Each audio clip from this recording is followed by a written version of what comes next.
Hello students, NC senior secondary school के online platform पर आप सभी का स्वागत है। जैसा कि आप जानते हो कि हमने कल का जो वीडियो बनाया था, उस वीडियो के अंदर हमने एक टॉपिक स्टार्ट किया था इलेक्ट्रोस्टैटिक फोर्स का मैग्नीट्यूड फाइंड करने के लिए कूलम्ब्स लॉ।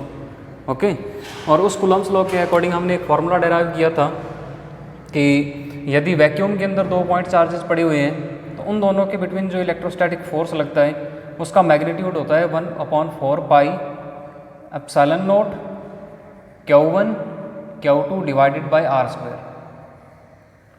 और 1/4 पाई एप्सिलॉन नॉट को हम लोगों ने लिखा था capital K Q1 Q2 divided by R square, और K की वैल्यू थी 9 × 10⁹ न्यूटन मीटर स्क्वायर पर कूलम्ब स्क्वायर। ओके, उसके बाद हमने देखा था कि यदि हम लोग वैक्यूम को हटा के कोई मीडियम उसकी जगह पे पुट कर दें तो मीडियम के अंदर जो इलेक्ट्रोस्टैटिक फोर्स होता है वो वैक्यूम की कंपैरिजन में डिक्रीज हो जाता है और एप्सिलॉन R फैक्टर से डिक्रीज होता है।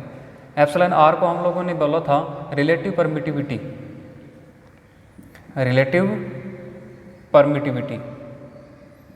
या इसको बोलते हैं डाइलेक्ट्रिक कांस्टेंट। ओके, यहाँ तक की बात हम लोग कर चुके हैं। लेकिन आप लोग जानते हो कि जो फोर्स है वो एक वेक्टर क्वांटिटी है, फोर्स की जो डायरेक्शन है वो भी मैटर करती है। इसलिए आज की टॉपिक में हम लोग क्या करेंगे, जो हमारा कूलम्ब्स लॉ का एक्सप्रेशन था उसको हम लोग वेक्टर फॉर्म के अंदर क्या करेंगे, कन्वर्ट करेंगे।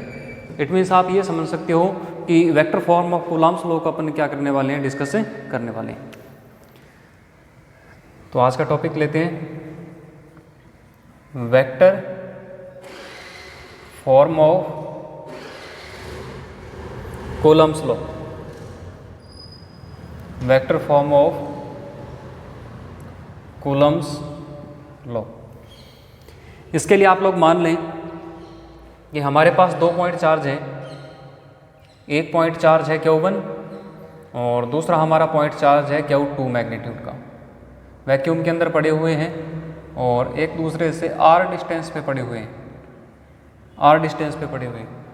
तो सबसे पहले यहाँ पर आप लोगों को सिंबल कुछ याद करने पड़ेंगे कि फर्स्ट नंबर चार्ज पर सेकंड नंबर चार्ज जब फोर्स लगाता है तो रिपल्शन का होगा, इस साइड उसकी डायरेक्शन होगी।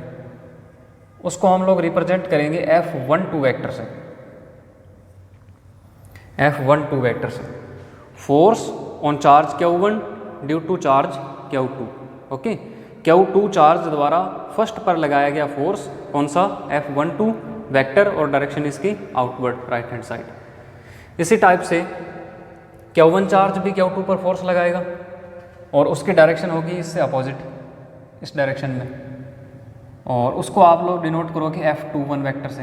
F21 का मीन क्या हुआ, सेकंड नंबर चार्ज पर फोर्स, और किसके द्वारा फोर्स, Q1 के द्वारा फोर्स।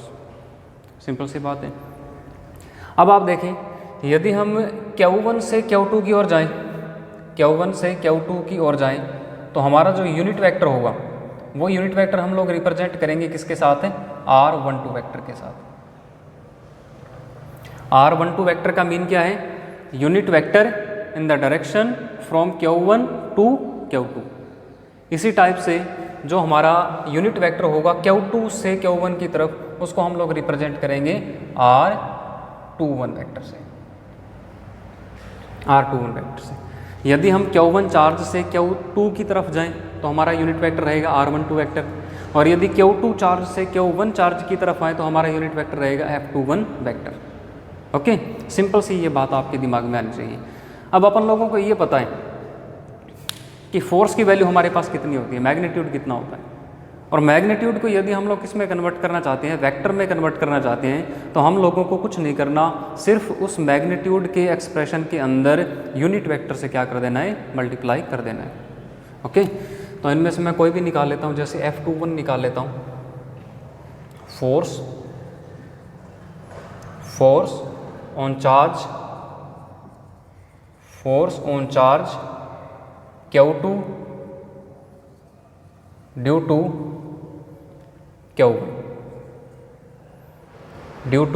Q1।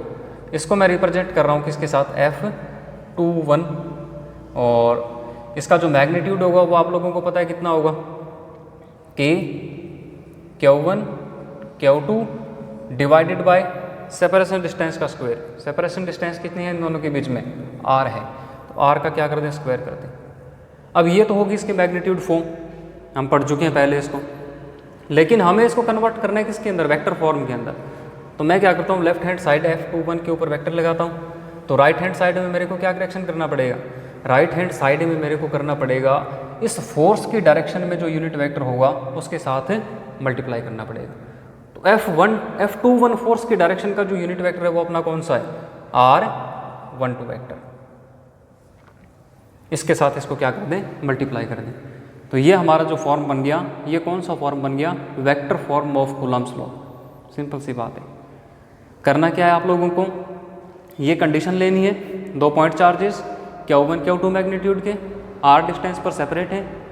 Q2 जो Q1 पर फोर्स लगाएगा आउटवर्ड डायरेक्शन में उसको हम लेंगे F12 वेक्टर, और Q1 जो 2 पर लगाएगा उसको लेंगे आउटवर्ड डायरेक्शन में F21 वेक्टर। Q1 से Q2 की तरफ जो यूनिट वेक्टर होगा R12 वेक्टर, और Q2 से Q1 की तरफ जो यूनिट वेक्टर होगा वो कौन सा होगा, R21 वेक्टर।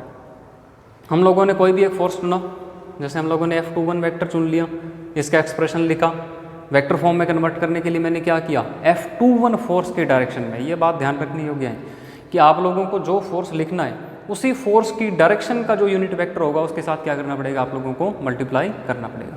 तो F21 की डायरेक्शन में देख सकते हो आप कौन सा यूनिट वेक्टर है, R12 वेक्टर है, तो उससे मल्टीप्लाई करती है। ये बन गया इसका वेक्टर फॉर्म। यदि मैं इसको इक्वेशन नंबर फर्स्ट दे दूँ एक इंपॉर्टेंट रिजल्ट फाइंड करने के लिए, तो आगे देखिए आप, जो हमारा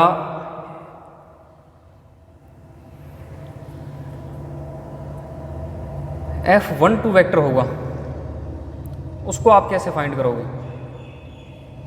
F12 वेक्टर को। F12 वेक्टर ध्यान से देखो तो हमारा क्या लिखेंगे हम लोग, Q1 Q2 separation distance same R², और F12 की डायरेक्शन में जो यूनिट वेक्टर है वो कौन सा है, वो हमारा यूनिट वेक्टर कौन सा है, R21 वेक्टर, R21 वेक्टर। अब इन दोनों वेक्टर्स को ध्यान से देखें आप, सॉरी इन पर आप कैप लगाएं क्योंकि यूनिट वेक्टर है, यूनिट वेक्टर है, इन पर कैप लगाएं।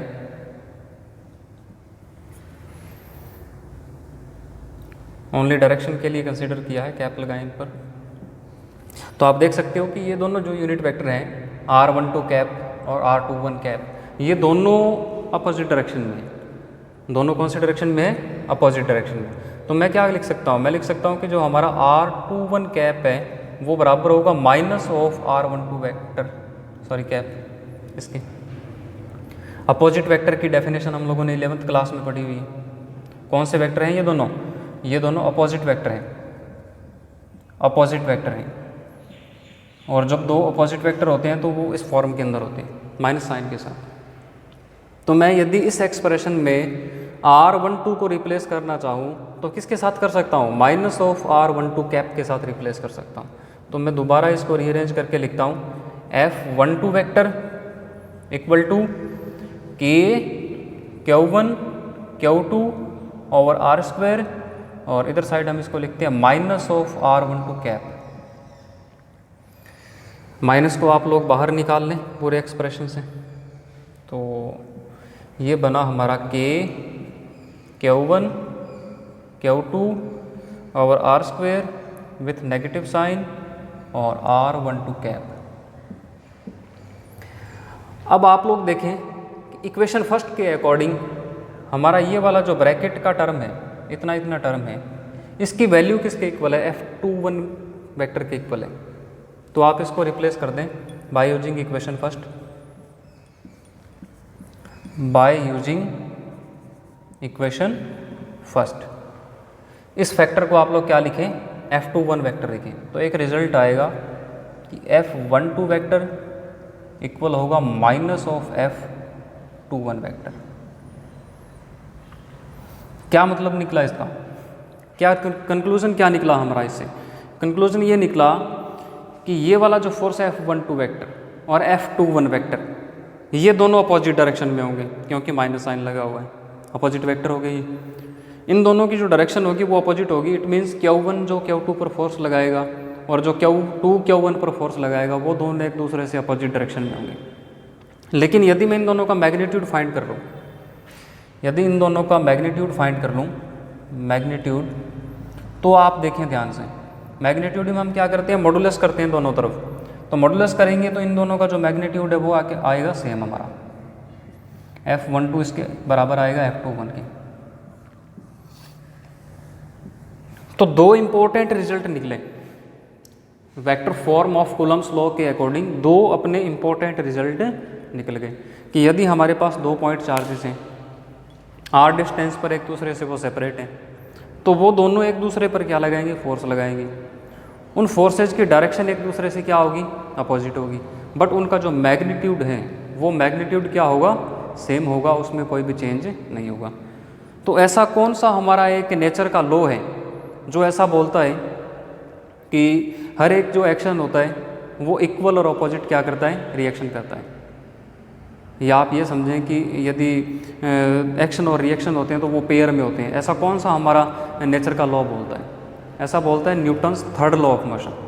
Okay, Newton third law of motion क्या बोलता है कि हर एक एक्शन मैग्नीट्यूड में इक्वल और डायरेक्शन में अपोजिट हमेशा क्या करता है, रिएक्शन करता है।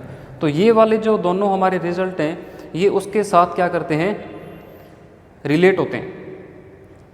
Newton's third law of motion के साथ क्या होते हैं, दोनों ये रिलेट होते हैं। आप देख सकते हो मैग्नीट्यूड सेम है दोनों का, लेकिन डायरेक्शन दोनों की क्या है, अपोजिट है।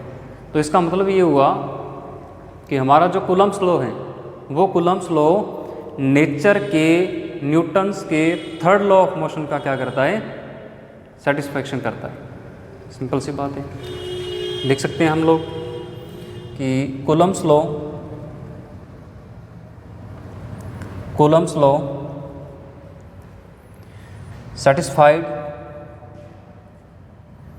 satisfied with Newton's third law of motion, Newton's third law of motion। तो ये था हमारा vector form of Coulomb's law. Vector form of Coulomb's law में हमने क्या किया, 2 पॉइंट चार्जेस के बिटवीन जो इलेक्ट्रोस्टैटिक फोर्स लगता है उसको वेक्टर फॉर्म में कन्वर्ट कर दिया। और ये सिंबल आप लोगों को ध्यान में रखने हैं बस, यदि ये सिंबल ध्यान में हुए तो इसको आप लोग करने में कोई प्रॉब्लम नहीं आएगी। वेक्टर फॉर्म में लिखा और वेक्टर फॉर्म से जो हमारा रिजल्ट है वो क्या निकला, इसको आप लोग गौर से देखें। रिजल्ट ये निकला कि दोनों फोर्सेज हैं वो अपोजिट डायरेक्शन में होंगे और मैग्नीट्यूड में इक्वल होंगे। इसलिए हमने लिख दिया कि ये वाला जो पर्टिकुलर लॉ है कूलम्स लॉ, ये Newton's third law of motion के साथ क्या करता है, एग्री करता है। सिंपल सी ये बात इसमें से निकल करके हमारी आ गई। अब क्या करते हैं हम लोग, कई बार न्यूमेरिकल इस टाइप के होते हैं कि वो पोजीशन वेक्टर की फॉर्म में अपने से मतलब पूछा होता है। कई बार जो डिस्टेंसेज होती हैं, ये वाली डिस्टेंसेज होती है, ये पोजीशन वेक्टर की फॉर्म में दी होती है। तब हम लोगों को क्या करना पड़ता है, इस एक्सप्रेशन को पोजीशन वेक्टर की टर्म में क्या करना पड़ता है, कन्वर्ट करना पड़ता है। ओके, लेकिन एग्जाम के पॉइंट ऑफ व्यू से ये है, यदि मैं आपको लोगों को CBSE और RBSE दोनों की बात करूं तो दोनों में थ्योरेटिकली एग्जाम के पॉइंट ऑफ व्यू से आप लोगों को ये डेरिवेशन क्या करना है, डन करना है। ओके, लेकिन कई बार क्या होता है न्यूमेरिकल में इनके जो चार्जेज के कोऑर्डिनेट होते हैं वो मतलब पोजीशन वेक्टर की फॉर्म में दिए होते हैं। तब इसको सॉल्व करने के लिए ये वाले जो हमारे यूनिट वेक्टर्स हैं इनको पोजीशन वेक्टर की टर्म में क्या करना पड़ता है, कन्वर्ट करना पड़ता है। तो उसका मैटर थोड़ा सा अलग है, ज़्यादा अलग नहीं, थोड़ा सा अलग है। उसको हम लोग डिस्कस करते हैं बेटे मिनट।